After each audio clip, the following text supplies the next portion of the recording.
സിമി ആമീസ് പോഡ്കാസ്റ്റിലേക്ക് എല്ലാവർക്കും സ്വാഗതം. അപ്പോൾ എന്തൊക്കെയുണ്ട് വിശേഷം? എല്ലാവർക്കും സുഖമല്ലേ?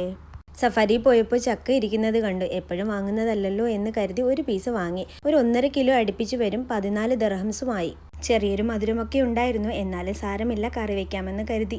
ഞങ്ങൾ തിരുവനന്തപുരത്തുകാർ ചക്ക കറി വെച്ചു എന്ന് പറയാറില്ല. ചക്ക വെച്ചു, മരിച്ചീനി വെച്ചു അങ്ങനെ പറയാറുള്ളൂ. ചക്കപ്പുഴുക്കുണ്ടാക്കി അങ്ങനെയും പറഞ്ഞധികം ഞാൻ കേട്ടിട്ടില്ല. എന്തോ എനിക്കറിയാത്തതായിരിക്കാം.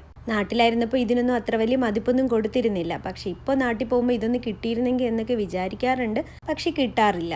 അതുകൊണ്ട് തന്നെ കുറച്ച് പൈസ അധികം കൊടുത്താലും സാരമില്ല, ഒരു പ്രാവശ്യത്തേക്ക് വാങ്ങാമെന്ന് കരുതിയാണ് ഞാൻ വാങ്ങിയത്. കുട്ടിക്കാലത്ത് ചക്ക അടത്ത് കഴിഞ്ഞാൽ അതിനെ വീതം വെച്ച് അയൽവക്കക്കാർക്കൊക്കെ കൊണ്ടു കൊടുക്കുക, അല്ലെങ്കിൽ അവരെ വീട്ടിലേക്ക് വിളിച്ചിട്ട് ഒരുമിച്ചിരുന്ന് അതിനെ വൃത്തിയാക്കി എടുക്കുക, അല്ലെങ്കിൽ ചക്ക വെച്ചിട്ട് അതിൽ നിന്നൊരു ഭാഗം അപ്പുറത്തും ഇപ്പുറത്തും ഒക്കെ കൊടുക്കുക. അതൊക്കെ ഒരു സന്തോഷമായിരുന്നു അല്ലേ? ഇത്തരം സന്തോഷ പ്രകടനങ്ങളും പങ്കുവയ്ക്കലും ഒക്കെ ഇപ്പോഴും ഉണ്ടോ എന്തോ.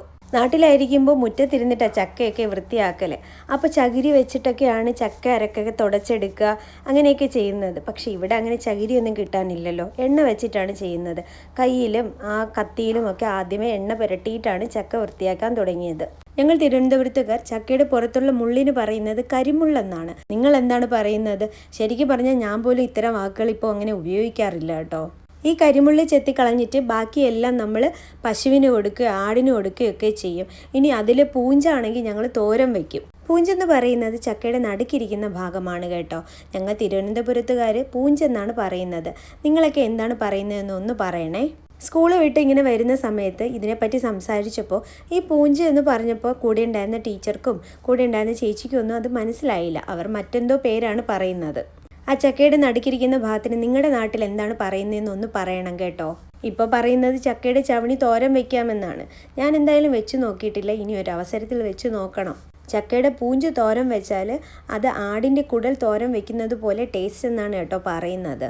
എന്തായാലും ഞാൻ ചക്ക ചവണിയൊക്കെ കളഞ്ഞ് വൃത്തിയാക്കി എടുത്തു. അതിനെ അരിഞ്ഞെടുത്തു. കൂട്ടത്തിൽ ഞാൻ കുറച്ച് ചക്കക്കുരും കൂടി ചേർത്ത് കൊടുക്കുന്നുണ്ട്. പണ്ട് ചക്കക്കുരു ഒന്നും അത്ര ഇഷ്ടമില്ലായിരുന്നു. പക്ഷേ ഇപ്പം ചക്കക്കുരുവൊക്കെ ഇട്ടേ ചക്ക വയ്ക്കുള്ളൂ. ഈ ചക്കക്കുരു വൃത്തിയാക്കൽ എനിക്കൊരു ടാസ്ക് ആയിട്ടാണ് തോന്നാറ്. എന്നാലും സാരമില്ല, കുറച്ച് ചക്കക്കുരു വൃത്തിയാക്കി അതിലേക്ക് മുറിച്ചിട്ടു. പിന്നെ ഇതൊക്കെ ഒന്ന് കഴുകി വൃത്തിയാക്കിയതിന് ശേഷം ചക്കക്കുരു ആദ്യം ഇട്ട് കൊടുത്തു.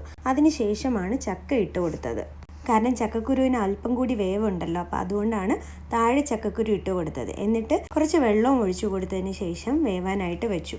ചക്കയേക്കാൾ താഴെ നിൽക്കുന്ന വിധത്തിലാണ് ഞാൻ വെള്ളം ഒഴിച്ചു കൊടുത്തത് കേട്ടോ. പിന്നെ അരയ്ക്കുന്നതിന് വേണ്ടിയിട്ട് കുറച്ച് തേങ്ങ എടുത്തു. അതിനുശേഷം 3 അല്ലി വെളുത്തുള്ളി എടുത്തു. കുരുമുളക് ചേർക്കുന്നത് കൊണ്ട് തന്നെ 2 പച്ചമുളകാണ് ഞാൻ ചേർത്ത് കൊടുത്തത്.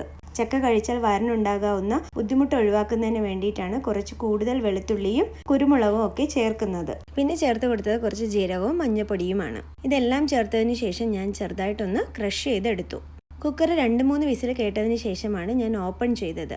അതിനുശേഷം അതിലേക്ക് ഈ അരച്ച് വെച്ചിരിക്കുന്ന അരപ്പിട്ട് കൊടുത്തു. കറിവേപ്പില ഉണ്ടെങ്കിൽ കുറച്ച് കറിവേപ്പില കൂടി ചേർത്ത് കൊടുത്താൽ ടേസ്റ്റ് ഒന്നുകൂടി കൂടും. ഞാൻ പക്ഷേ ഇവിടെ അങ്ങനെ കറിവേപ്പില വാങ്ങാറില്ല. കാരണം കൂടുതലൊന്നും യൂസ് ചെയ്യാത്തത് കൊണ്ട് അവിടെ ഇരുന്ന് ചീത്തയായി പോകും. അതുകൊണ്ട് തന്നെ കറിവേപ്പില ഇപ്പോൾ വാങ്ങാറില്ല അങ്ങനെ. പിന്നെ ആവശ്യത്തിന് ഉപ്പ് ചേർക്കാൻ മറക്കരുത്. ഞാൻ ഉപ്പ് ചേർത്തത് അരപ്പ് ചേർത്ത സമയത്താണ്. ഈ ചക്ക കഴിക്കുന്നതിന് ഒരല്പം എരിവും പുളിയും ഒക്കെ ഉള്ള മീൻകറി കൂടി വേണം. എന്നാൽ അടിപൊളിയായിരിക്കും. സഫാരിയിൽ നിന്ന് തന്നെ ഞാൻ നെത്തോലി മീൻ വാങ്ങിച്ചിട്ടുണ്ടായിരുന്നു. അതിനെ മാങ്ങയൊക്കെ ഇട്ട് അത് കറി വെച്ചു. കൂട്ടത്തിൽ കുറച്ചെടുത്ത് പൊരിക്കുകയും ചെയ്തു. പിന്നെ ചക്കയുടെ പൂഞ്ചെടുത്ത് തോരനും വെച്ചിട്ടുണ്ട്. പെട്ടെന്ന് ചക്ക കണ്ടപ്പോൾ ഒരു ആഗ്രഹം തോന്നിയിട്ട് ഇത്രയൊക്കെ ഉണ്ടാക്കിയതാണ് കേട്ടോ. എന്നും ഇത്രയും വിഭവസമൃദ്ധമായിട്ടൊന്നും ഉണ്ടാക്കാറില്ല കേട്ടോ. പിറ്റേന്ന് രാവിലെ പഴങ്കഞ്ഞിക്കൊപ്പം ഈ ചക്കയും ഒരു കാന്താരിമുളക് ഞരടി ചേർത്തതും ഒക്കെ ചേർത്ത് കഴിക്കണം. അടിപൊളി ടേസ്റ്റ് അല്ലേ?